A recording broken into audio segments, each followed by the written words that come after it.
కానీ పల్లె నుంచి చిన్నగా చిట్టా పట్ట చినుకుల కాను మొదలుపెట్టి ఇప్పుడు తెలంగాణ అంతా వరదై కమ్మేస్తున్నది పాటలతో. తనే సింగర్ ప్రభ. చెల్లె నమస్తే. ఎట్లా బాగున్నావు కదా? చాలా బాగున్నావు, బాగా వినబడుతున్నావు తెలంగాణలో. ఎస్, ఏ బోనం పాటినా ఏ జానపదం పాటినమైనా ఎక్కడో చిన్నగా ప్రయాణం మొదలు పెట్టి ఇవాళ నిజంగా అంటే హ్యాపీగా అనిపిస్తుందా? చాలా హ్యాపీ.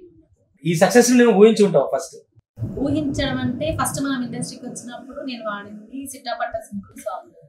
అంటే జనాలు ఫస్ట్ మనల్ని ఏ కోణంలో చూసిరో తర్వాత కూడా అదే కోరుకుంటారు. నేను బోనాల్ సాంగ్స్ పాడతాను ఇప్పుడు అనుకోలేదు. పాడాలి అంటే ఆబ్వియస్ గా అన్ని పాడాలనుకుంటాను కానీ పాడతాను అనుకోలేదు. ఒకవేళ పాడినా ఇంత వైరల్ అయిపోయింది అసలు. ఎస్, ముందు ఒక్కసారి ఏ బోనం పాటల నా మీద అనుమానం ఉంటుంది మా వాళ్ళకు. ముందు ఆ బోనం పాట స్టార్ట్ చేద్దాం. యా.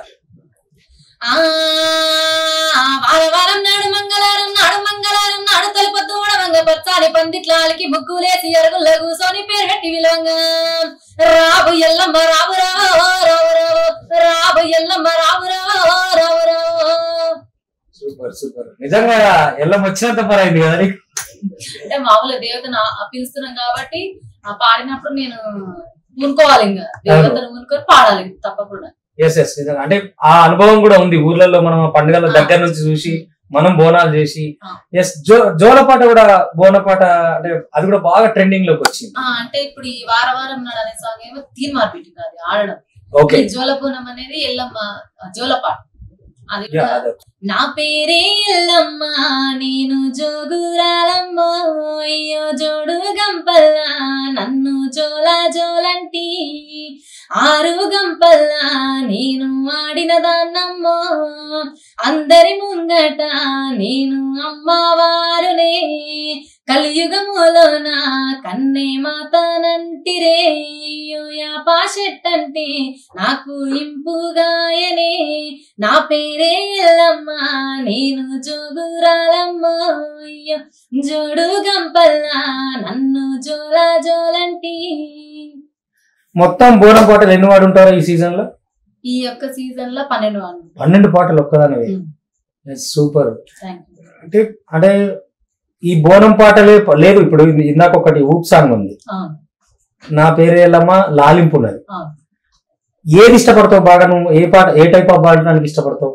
అంటే మామూలుగా ఇప్పుడు ఆడడానికి వారం నాడు, అవును, జనాలు వినసొంపు ఉండడానికి జోలపాట. 2 వేరియేషన్స్ లో 2 ఇష్టం. నీకు ఈ 12 పాటల్లో బాగా అంటే మనం పబ్లిక్ కి నచ్చడం వేరు, పబ్లిక్ లో మళ్ళీ ఎవరికి వాళ్ళకి నచ్చడం వేరు. సింగర్ గా నీకు ఒకటి ఇష్టం ఉంటది కదా, ఎన్ని వాడినా నాకు ఈ పాట అయితే భలే అనిపించింది, అది హిట్ అయినా పట్టైనా మనకు నచ్చింది ఉంటది ఒకటి. అది ఏ పాట నీకు బాగా నచ్చింది? ఈ రెండు అంటే 2 డిఫరెంట్ స్టైల్ కాబట్టి 2 అంటే ఎక్కడ పోయినా నేను మామూలుగా ఇంట్లో ఉన్నా అది వాడుకుంటే ఇది వాడు. చాలా మంది కళాకారులు యూట్యూబర్స్ అయిపోయిన తర్వాత ఏమైందంటే పబ్లిక్ పాట అనేది తగ్గింది, ప్రజల్లో ఓపెన్ గా వెళ్ళి పాడటం అనేది తగ్గింది.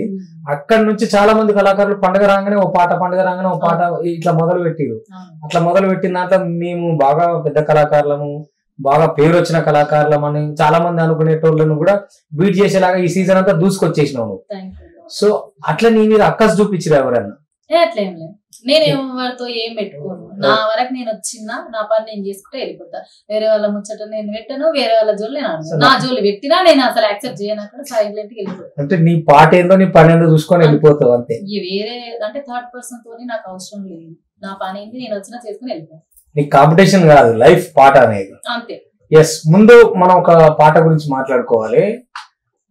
అమూల్య వేణన్న దగ్గరికి ఇట్లా వచ్చినావు, ఆ సిట్టాపట పాట నీకెక్కడ అసలు? అంటే మామూలుగా ఊర్లలో పాటలు పాడుకుంటారు కదా, అట్లా గణేష్ దగ్గరికి పాట పాడుతుంది, సిట్టాపట సింపుల్ గణేశం పాడుతుండే. అయితే నేను స్కూల్స్ లో అక్కడ ఉన్నప్పుడు పాడుతుంటే మామూలుగా అందరు చెప్తారు, అంటే ఈ అమ్మాయి బాగా పాడుతుంది. మా సార్ వాళ్ళు స్కూల్ నుంచి ఎంకరేజ్ చేయడం, ఊర్లో ఉన్న అంటే అన్న వాళ్ళు బాబాయ్ వాళ్ళు వాళ్ళందరూ కూడా ఎంకరేజ్ చేస్తుండే. వాళ్ళు ఎంకరేజ్ చేసినంత మాత్రం పేరు రాదు నిజానికి. మా ఆయన ఏమనుకున్నా పెళ్ళైన తర్వాత పాడతా అంటే సరేలే పాడుతుంది అనుకున్నా, అంతే తప్పిస్తే ఇంత మంచిగా పాడుతుందని ఆయన అనుకోలేదు. తర్వాత ఏం చేసిందంటే అవకాశం కావాలన్నప్పుడు, అంటే నాలాగా చాలా మంది ఉన్నారు, అంటే నేనేం స్పెషల్ పర్సన్ కాదు, నాకు అవకాశం ఇవ్వండి అంటే మిమ్మల్ని అడుగుతా, మీరు ఇస్తారన్నా అంటే సరేలే చూద్దాంలే అన్న అంతవరకే ఉంటది తప్పిస్తే రండి పాడండి అని ఎవ్వరు విలువారు, రండి పాడండి అని చెప్పి ఎవరు అన్నారు. మా ఆయన ఏం ఆలోచించిందంటే సరేలే ఎవరిని ఎందుకు మనం అడగడము, నేను నీ పాట వినాలనుకుంటున్నా మ్యూజిక్ తో పాటు మనమే ఒక సాంగ్ మ్యూజిక్ చేయించుకొని మనమే పాడించుకుందామన్న వేళ పోయినాం మేము. అట్లా నాకు యూట్యూబ్ లో నంబర్స్ పెడుతుంటారు కదా అన్న, బచ్చలకూర సురేష్ అన్న నంబర్ తగిలింది నాకు.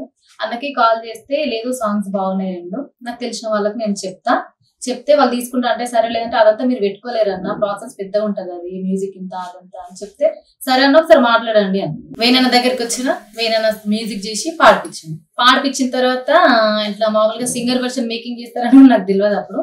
చేయాలంటే సరే ఇట్లా ఉంటదేమో అని చెప్పి మేకింగ్ చేస్తే అక్కడ ఉన్న వాళ్ళు అన్న ఎక్స్ప్రెషన్స్ మంచిగా ఇస్తుంది, సాంగ్ కి పాడుకోవచ్చు అంటే మనం తీయించవచ్చు అన్న అవుట్డోర్ అని అంటే అన్న నన్ను అడిగింది చేస్తావా అంటే ఏమో అన్న నాకు తెలియదు రాదు మరి అంటే ఏం కాదు నువ్వు చేస్తావు నాకు తెలుసు అంటే అన్న లేదన్నా అంత దూరం షూట్ అంటే ఎట్లుంటది అనేది కూడా మనకు తెలియదు. షూట్ అంటే ఎట్లా జరుగుతుంది ఏందనేది తెలియనప్పుడు నేను ఎట్లా ఒప్పుకుంటా, ఏమన్నా నాకు భయం అవుతుంది అని అంటే ఏం కాదు నువ్వు చేస్తావు కాకపోతే నీకు తెలియదు, అక్కడ పోయినాక అంత వస్తుంది అని చెప్పి తీసుకెళ్ళి